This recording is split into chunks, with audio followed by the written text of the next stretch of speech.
ગાંધીધામમાં પ્રોહિબિશનનો મોટો કિસ્સો, લાખો રૂપિયાનો વિદેશી દારૂ કબજે.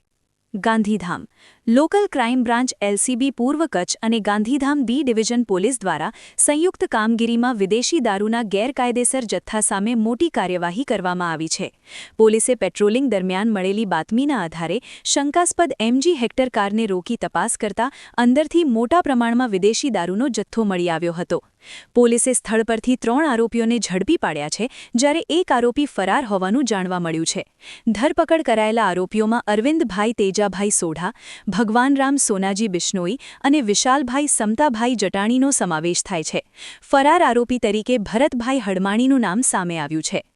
જપ્ત કરાયેલા મુદ્દામાલમાં 750 mlની 269 બોટલો અને 180 mlના 474 ક્વાર્ટર મળી કુલ 743 બોટલ વિદેશી દારૂનો સમાવેશ થાય છે, જેની અંદાજિત કિંમત ₹5,99,480 છે.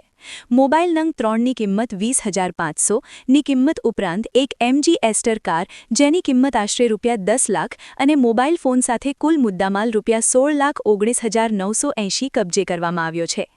આ કાર્યવાહી એલસીબીના ઇન્સ્પેક્ટર જે.એમ. વાળા અને તેમની ટીમ દ્વારા હાથ ધરવામાં આવી હતી.